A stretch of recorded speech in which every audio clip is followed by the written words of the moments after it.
Today I messed up by jumping into water knowing it was too shallow and breaking my leg. So a few hours ago I was kayaking down a river with my family when we came across a small rope swing. We stopped and had lunch and I let my son get out and go swim. He was climbing up on a small branch and jumping into foot-deep water just having a good time, so I decided to join him. This here is the moment of the foo. I climbed up past where my son was jumping from and grabbed the rope swing. My girlfriend started recording while we both joked, what's the worst that can happen? You'll break your leg and we will have the video to show the doctor.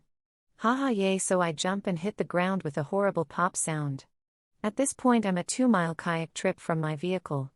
I know that I have severely hurt myself, but I wasn't positive that I'd broken anything.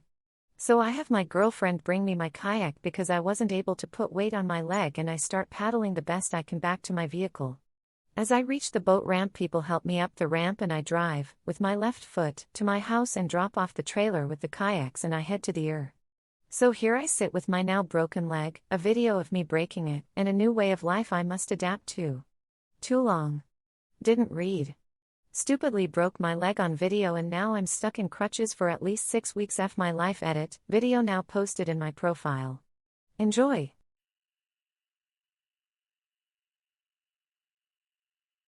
Today I messed up by opening up to my wife. I had been having a few rough days emotionally. Busy, stressed out, just feeling down and out. This is really not normal for me and I'm not good with bottling things up, so while laying in bed with my wife 2 nights ago, I rolled over and put my arm around her. She had her earbuds in and was watching a show on her phone. And I asked, can we skip burying our faces in our phones tonight? And she kinda just stared at me for a few seconds and said, I'll take a rain check. This kinda hurt, so I rolled over and went to bed upset. Woke up the next morning still grumpy, and my actions made it obvious. Later in the day after dinner, she asked what was wrong. The kids had all left the house to go outside and play and I decided to open up to her and express how I was feeling. I told her she really hurt me by blowing me off last night. Her response was, just for one night, I told you I'd take a rain check. To back up, take a rain check was her typical response to not being in the mood for sex. Job, life, everything, is pretty stressful for her, and she's not the type of woman who can just tuck that away on the flip of switch to become intimate. This is her way of telling me that she just can't get into it tonight, but she'll make the mental preparations so that she's ready the next day. And that's usually the case, works well for us, happens all the time. So I get into telling her, and this is pretty much word for word. Listen, I didn't want to fuck you. I didn't want you to blow me.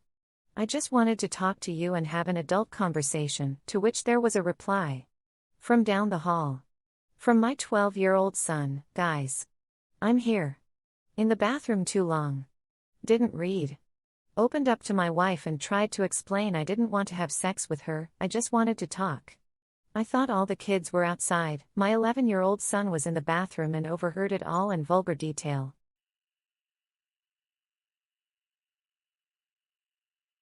Today I messed up by giving my parents the garage code on our new home. My wife took the day off today. After a lovely morning walk with our Belgian shepherds and a nice breakfast, we found ourselves in the midst of a lovely intimate afternoon. Our dogs barking while we have them shut out of the bedroom is a normal occurrence, but about mid-coitus they took it to another level. Both were absolutely losing their minds, which normally only happens when someone is at our house. After a few minutes of avoiding the problem, I got up to peek out the window and my parents had stopped by to visit. I decided to not clothe myself and greet them, but return back to my lovely wife. After resuming, the dogs calmed down and a few minutes passed. Unfortunately, seconds away from completion the garage door began to open and my parents had let themselves into our house. My wife and I both jumped up and hurriedly threw on some clothes and corroborated a quick story. After taking a nap, and being on a work call, we shooed my parents away and promptly changed the garage code. I thought my days of dodging being caught by my parents were over years ago.